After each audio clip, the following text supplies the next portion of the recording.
strategic communication had described you as having nothing to offer. So there's that perspective that people have, that is a very gentle, quiet person. So what do you say to those people? And more importantly, what is the evidence you have to show to them that, hey, this is what I'm about as a governor? Thank you, Mr. Kikeolu. Yes, technically, yes, you can say that I'm about 2 years in office, which is right. Haven't completed the unexpired tenure of my late principal, Arakunrin Oluwarotimi Odun Akeredolu, SANCON. May his soul rest in peace. As his deputy at the time, so I won't say I'm new to governance or government, if you like, but you know, at different levels, because when you're empowered, there are levels of authority. So as deputy governor, you are there to support. Yes, at his demise, yes, I became governor to complete the unexpired term before I got elected on the 16th day of November 2024. Yes, as human, we have different dispositions towards issues, and even our characters differs, and the way we respond to issues also differ. For the fact that somebody is quiet and unassuming doesn't mean on the just at a glance doesn't mean doesn't have an inner strength. You can't come to sit on this seat as a governor, without knowing what you're doing. And the kind of mandate that was given to me by the people of Ondo State on the 16th of November 2026, no governor that has ever ruled this state has gotten that kind of figure and that spread. The entire 18 local government was won, and with a figure of about 366,781, that no governor, elected governor, has ever gotten that kind of spread and figure. That means the people of Ondo State, they saw something that a lot of people didn't see, and they are getting it now. It's not about talking, it's not about making noise, it's about what you can deliver to your people. If you want to run it, Ondo State is one of the most peaceful and safest states in Nigeria because I carry peace. I'm a symbol of peace. I'm not a brawler, I'm not a fighter, but it doesn't mean that I don't have enough strength. I action than making a lot of political noise. Yes, politics is about noise making sometimes. The people will make the noise, the followers, the people on the street. By the time they see what you are doing, drive around the street of Akure. The people are talking about it. I don't need to be the one to blow my trumpet sometimes, but the people, whatever they see, they will talk about it. And part of the strategy, really, to know that I'm not that quiet the way you think I'm quiet, is what we're having today, so that the world can see, the state, the nation can see that this is Ondo State Governor. At least this is the first media chat I'm going to have since I became governor, apart from normal interview. But you have to have something to tell the people before you begin to assemble. Yeah. I have something to tell now. I haven't been in the office. Technically, 2 years as elected governor for 1 year. Because if you want to go to market, you have to have substance you want to sell. So I can talk to the people. I haven't prepared myself with a lot of things that we have done, like I said, in the various sectors of the economy. So this is the time to talk. And I'm here to talk. Excellency, Mr. That is in terms of election that is forthcoming. The entire Ondo State is APC. We don't even have a position because the last PDP governorship aspirant that contested against me has defected into our party. He's with us. So we don't have any other than APC. So for president, it is one APC. Even for governorship, even right now, if the time I'm going to run or anything, because it's one office, it's just everybody will support. It's only now that people want to go into Senate, House of Reps, House of Assembly. You have different people, for one office, maybe for Senate, Northern Senatorial, you have 5 aspirants. and having having followers that are different. So they will be push and pull. That's what we are seeing. It's not as if the party is divided. We are not. So going to the Congress, different aspirants want to become chairman of the party, secretary, and all of that.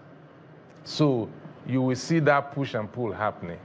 And we have gone into the Congress. We had the Congress. So the party will eventually release the result, because that has not been announced, but we had our Congress at the ward level, the local government, and at the state. So all of that has been done, but we are not divided. APC is one in Ondo State. Okay, Governor. Except that many members of your party will not agree with you. And that's why I said politics is hot in Ondo State at the moment. And there is no better demonstration of that than the last Congress in the party. Now, there are persons who are making two allegations. That one, that you are uncomfortable with the growing influence of Minister Olubunmi Tunji Ojo in this state. And they say that the reason that his influence is growing is that because of the people who worked in the pre-election workshop, that when people work in a workshop, they should also chop, but that you are not allowing the chop to go round. So they say you have now created a gap, allowing Minister Ojo to fill the gap. And that during that Congress, there were persons who were on his side, and there were persons who were on your side. Hence, that argument about court injunction, about people who are on the other side who are saying, no, Section 85 sub 3 says you cannot inquire into the affairs of a political party. That's one leg of the conflict. The second part of it is that some people are saying that although Ondo State is not going to have gubernatorial election until maybe 2028, but that you are interested in running for election again to have another shot at the governorship position. And some people have gone to court and they are saying that no, you cannot do a third term in office in the light of Section 182 of the 1999 Constitution, reference being the fourth alteration of 2016. Those are the two major controversial issues. I would like Your Excellency to respond to what I said earlier about marginalization. Are you bringing everybody? Can people really say that you are marginalizing a section of the party in the state? Somebody even asked me, said, ask him what is his relationship with Aketi's widow. All kinds of questions they were sending to us because they knew we were coming to you today. No, thank you. Let me first of all say, like I said, APC is one in Ondo State. Indivisible APC. Like I said, we have different interests being pursued, and that is politics. And it's not, synonymous with just Ondo State only. Every other state, we have all these, push and pull among leaders. Though everybody in authority at different levels. I'm governor of Ondo State by the grace of God. Bumi Tunji Ojo is a minister of interior at the national level, another level of authority. And everybody desire to become whatever he wants to be. The level playing ground is there for all. But the party is the platform through which, you can seek political office, either to be elected into one position or the other. Growing influence, yes, there's room for growth. I grew to this point. Some other person have to grow also. You cannot, in politics, you can't stop anybody from growing. Depends on his strategy or method of engagement. For me, I have no problem with the Minister of Interior. And I don't think he has with me either. Like I said, there are followers who are looking for one thing or the other. And they look at some kind of endorsement from one level of authority or the other. So whoever they think that can, help them to achieve their, desired goal or position, they will tend to, relate with such person. For me, I'm father to all. I have not promised anyone, even as of today, that I have a ticket for you for one elective office or the other. Neither have I said that I'm going to deny some other persons from returning. We will decide when the time comes, the leadership. I always say it. Now, you said I held on to the chop and chop that is not flowing. Some people are grumbling. This is a state. We have a way of running the state. Appointments have been given to a lot of people that some of these leaders nominated by themselves. For example, I have about almost 300 aides. I did not, yes, I announced the appointments of all of those, but they were nominees of leaders from the various local governments. There is no ward in Ondo State that doesn't have an SA or SSA. We have 203 wards in Ondo State. Some ward has 2. And they were nominated by the leaders from those. Don't forget I said quarterly stakeholders meet of 60 stakeholders, leaders, 60 per local government. That is about 1,080 every quarter. We deliberate, we discuss. And they will also be, supported with some kind of logistics. Before I became governor, then when they come, they give them just 10,000 naira. I would say it as, for logistics, for coming. But today, when they come, it's more times 10 of that. They get like this, so, and they come every quarter. That is part of, having time to meet, to talk about the administration, the party, politics, and having that sense of belonging. Whatever they don't like, they will say it right there. And they bring suggestions and all of that. So it is not a case that one person is holding on to the money. They get salary, all of these people. We have LCDA chairmen and committee members. We have I think, 51 LCDAs, apart from the 18 local government. There are chairmen, there are councillors, so the money is flowing to everybody. They are getting legitimate salary. The almost 500 aides also, they get impress running grant and they get their salary. So how am I holding the money? And they are nominees of all of these leaders. It is only, people will always complain. The minority will always complain. But the majority are happy with what we are doing, and that is politics. You cannot give appointment to everybody. The one you gave SA last year is pushing to want to have SSA. The SSA want to move on to become special advisor or cabinet member. He has one, he wants another. So he'll be complaining. So that is insatiable want of human nature. So it's not that we have to look for something to say because it's about interest and having a way, one way or the other to say something to their own benefit, one way or the other. So it's not a case that we are not allowing the flow of, we have also the world, what we have been able to do. It will be a different story concerning tourism in Ondo State. That is what I will say for now. Agric, yes. Ondo State is a leading cocoa producing state in Nigeria. About 40% of the total cocoa production in Nigeria is from Ondo State. We are still maintaining that lead because other states, are also doing something new, like Cross River is pursuing us seriously.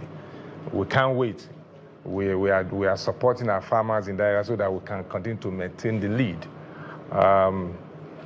Of recent, we gave lands to our farmers.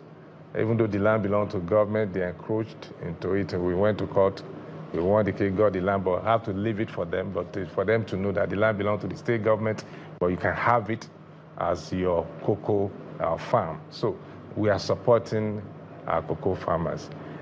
Apart from cocoa,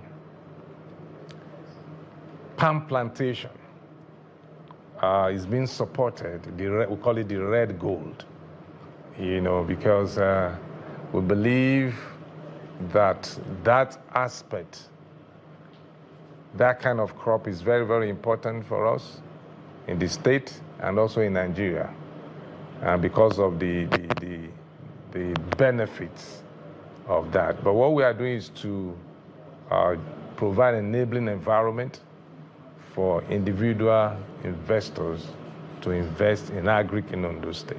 It's not as if the government is actually going into it by itself. We have stake, we provide the land, we provide the security enabling environment, and the government has a certain percentage from that. We have just declassified about 100,000 hectares from our reserve, forest reserve, for agroforestry. And out of that 100,000 hectares, in the area where we used to have the so-called bandits, where the criminals normally hide in the forest, we have declassified that now for agribusiness. And 30,000 of that 100,000 hectares have been allocated to Okitukpa oil palm for their expansion to plant more trees for their palm production. And that place has been cleared. And if there were bandits there before, they have run away. So that is turning the forest into a business area. But agroforestry, because of climate change, where you just have to keep green and all of that, but it's agroforestry because they are planting agricultural economic trees that will be sustain the environment and also support the economy one way or the other. So we are doing a lot, and with other different agricultural programs like FREELA, where we acquire lands and give to some investors in different parts of the state. So for agric, we are doing very well in agric, and we are supporting that, the best way we can for now, and we will continue in that stride. Okay. There's two quick things about revenue. Also talk about the Alagamo Vagamo community who was killed last month. And I want you to be very frontal, right? I want you to be frank with the people of Ondo State, some of them who are a bit concerned. Who is attacking these people? Who is responsible for these things, and why? Do you know why? Thank you. We're now, yes, you see, drawing us back to security issues, which is very... Just to tie. Yes, to tie, yes. Those cases you mentioned, like I said, that are isolation cases. These are not a bandit attack, as it were, because when bandit comes in, they destroy, they kill. For no cause, they don't take ransom, they don't do anything. They just, come in and just displace people and, like what happened at St. Francis Catholic Church.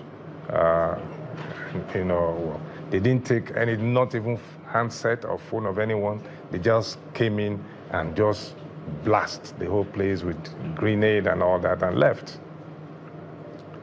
The cases you mentioned, for example, the traditional that you mentioned, far into some remote area in Akure North. Don't forget that when you hear Akure, a lot of people think about Akure, the capital city.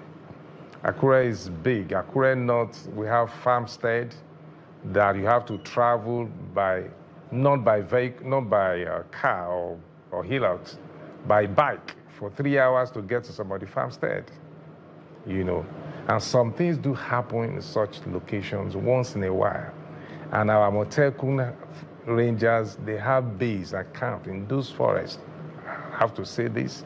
These are some things we don't disclose. They operate in those places to ensure that every aspect of the state is covered. But you cannot run away from some isolated case. Some are tied to land issues,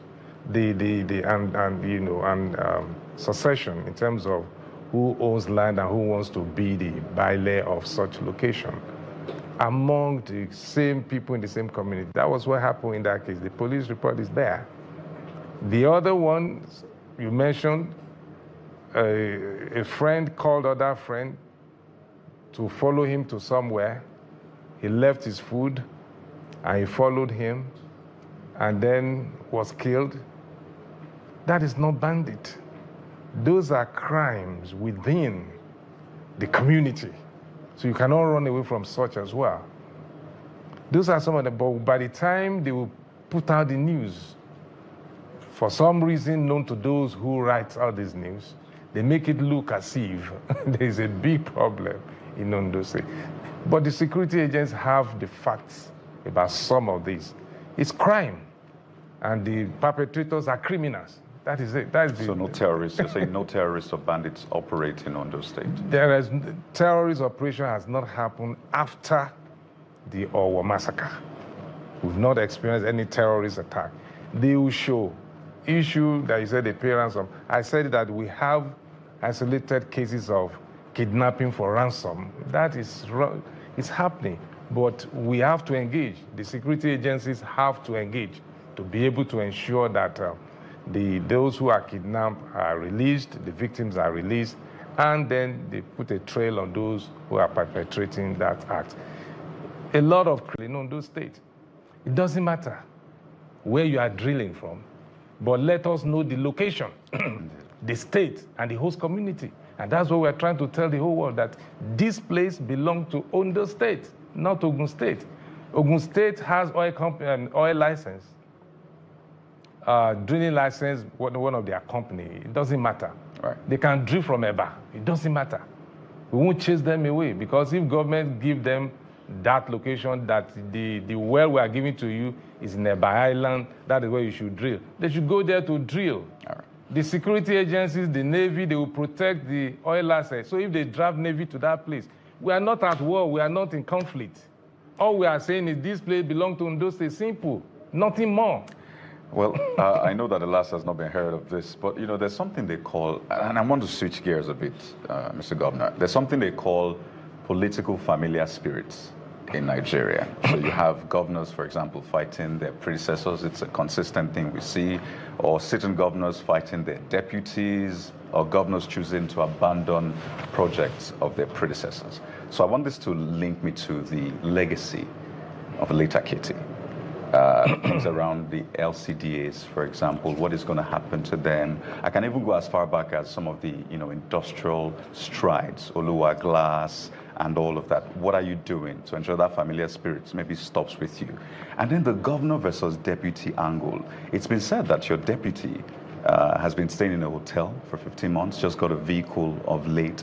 What is your relationship with him? Because we're hoping that what we've seen happen over time won't happen this time around. Okay, Olu, thank you so much.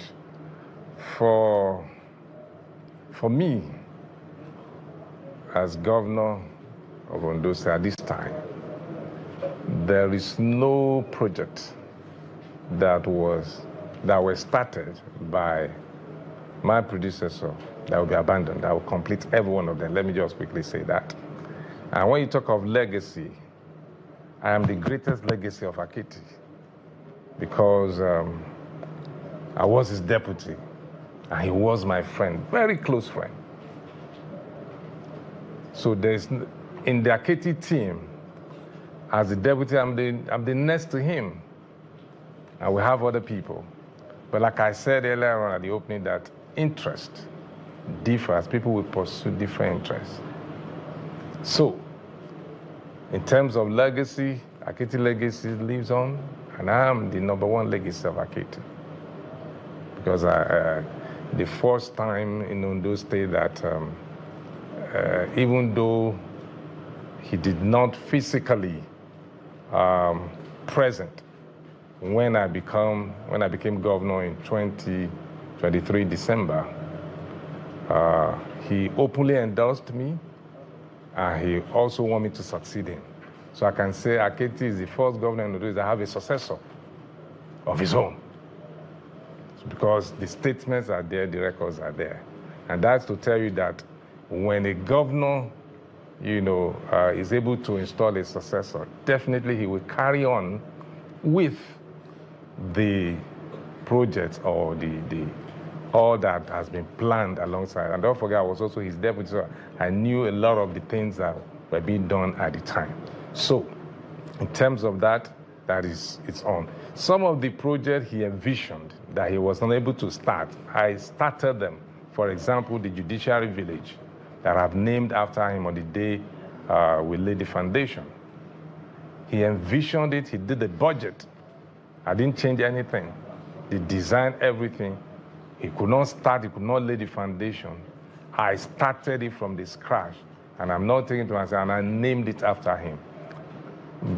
Towards the end of this year, that judicial village will be completed, and it's named Oluwarotimi Akeredolu Judiciary Complex. So, and that is one legacy, that one thing that is so paramount to him, but it was it was a burden for him as a senior advocate to be able to build